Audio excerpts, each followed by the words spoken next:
security. What's your thoughts there and how we can safeguard that fund from any type of that, either that fraud or the waste? There's a enormous amount of information that Social Security has, that Social Security collects. I'm not talking just about individual Social Security numbers and earnings and the way we're able to share that with, thousands and thousands of other people, banks, voter registration, and other folks. But if we can take that information and turn it into a dynamic picture. A group of several lawmakers say they are moving forward with a new bill that would stop all payments to lawmakers, and if they can't reach a deal on the debt ceiling, this could happen. So a new bill, everybody, would block lawmakers from getting paid if the government defaults on its loans or shuts down, which I would say is a good idea considering the fact that they don't even want to send out the stimulus checks anymore. So this is a possibility as negotiations over raising the debt ceiling have stalled between Joe Biden and the Republicans. But first of all, folks, before we get into the information, I just want to say thank you for watching my channel. And as a way for me to show my appreciation, I just want to say, here's a free $60 Amazon gift card. Use the code right here on your screen and enter it on the checkout aisle on Amazon.com. Remember guys, it's a free Amazon gift card, and if you would like it, just redeem the code. Once again, thank you so much for watching, and be sure to stay tuned for more videos because I'll also be releasing a ton of more gift cards. Today, Democratic representatives have talked about introducing a bipartisan bill that would require the support from payroll administrators. The lawmaker would still eventually receive their pay, and the payments would be released at the end of the 118th Congress in 2025. But so far, the government is allowed to borrow about $30 trillion, everybody, and they have hit that limit in January. But still, the Treasury Department has been using extraordinary measures to pay the nation's bills. Janet Yellen has even told lawmakers that earlier this month, her best estimate is that a default could occur as June 1st, and though it could be a number of weeks later.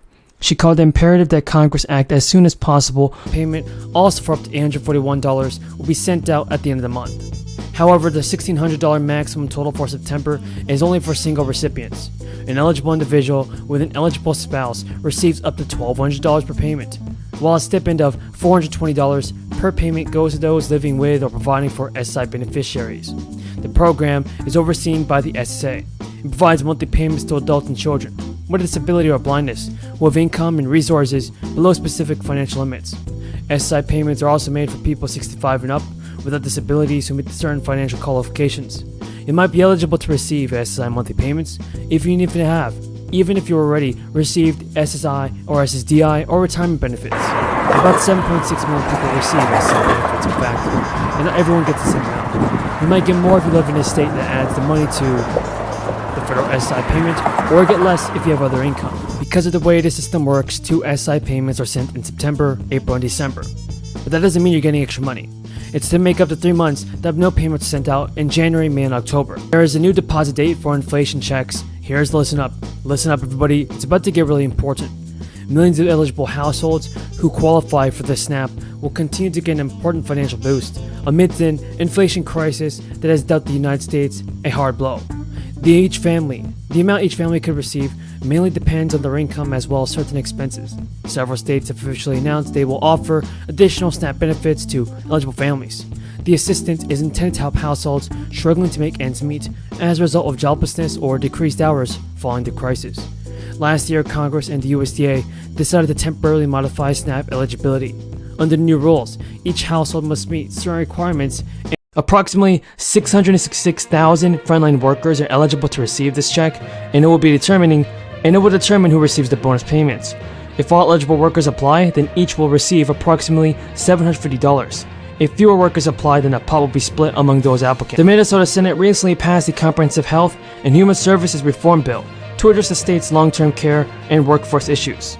So folks, will President Biden do something for this? Folks, we have a ton of news about the Ford stimulus checks, Social Security benefits, SSI, and Ssdi. There's a huge deadline for millions of Americans, and officials have confirmed they need to take action to claim a one-time relief check. In roughly 2 months, the governor of Connecticut will send out nearly $170 million in tax rebates and other payments to low and middle-income families, with children into Connecticut's working poor. While it's part of one of the largest tax cuts in state history, it also marks the largest election year outpouring of one-time relief since the governor sent $115 million in tax rebates to Connecticut households as he sought re-election in 1998. State's administration hopes to send out at least 300,000 child tax credit rebates this year to single parents earn less than $100,000 in 2021 and the two-parent families that earn less than $200,000. Families must file with the State Department of Revenue Services before June 1st and July 31st to receive a credit. The administration said it expects to issue the relief in August. Around the same time, it also expects to distribute $40 million to $45 million among roughly 180,000 working poor households who claim to now. As Republicans regain momentum on concerns about the economy, the only thing that Democrats seem to agree on about their issue is that inflation and high gas prices is the problem. Now, Representative Ro Khanna has told NBC News that, "What is our message about why inflation is going to be worse if Republicans win? I don't think our economic message has been loud or sharp enough." And when asked about inflation this week, Nancy Pelosi said, "We'll have to message it better in the next 3 weeks ahead." With gas prices up again and a potential recession looming, voters are once again telling pollsters that inflation is the most important issue facing the country, reversing the boost that Democrats enjoyed over the summer when the public was more concerned with other issues. Democratic pollsters and strategists are sounding the alarm. Even as President Biden and some candidates sharpened their focus on inflation, Democrats are worried it may be too late. When inflation first started creeping up in 2021, Democrats tried to downplay the issue, arguing it was only temporary.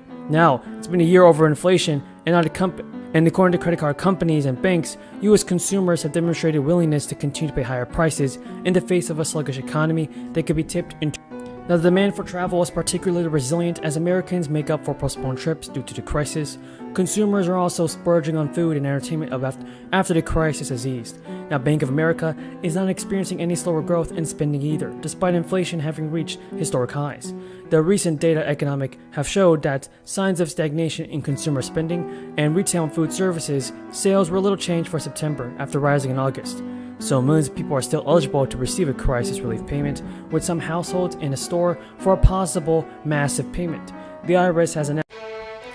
California Governor Gavin Newsom has confirmed that the state is actually going to be sending out $9.5 billion to tax refunds to Californians all across the state. These checks are called the middle class tax refund checks, so if you're in the middle class or even the lower middle class, you'll be getting stimulus payments in the state. The release said the programs to get the money back into the people. It's an extension of the Golden State stimulus, which distributed $9 billion to families, in fact, and the billions of dollars more in crisis relief funds that were sent to residents to help pay for rent, cover overdue utility bills, in addition to supporting small businesses. The governor said, "We know it's expensive right now, and California's putting money back into your pockets to help out. We're sending out refunds worth over $1,000 to help families pay for everything from gas to groceries." The governor's office has said that payments range from $400 to $10,000, $1,000 for people without taxes, and $200 to $700 for individuals, depending on their income and whether they claim dependent. A total of 18 million payments will be distributed all in all, with an estimated 8 million direct deposits set to start arriving in bank accounts between the end of this month and the middle of next month. The state controller said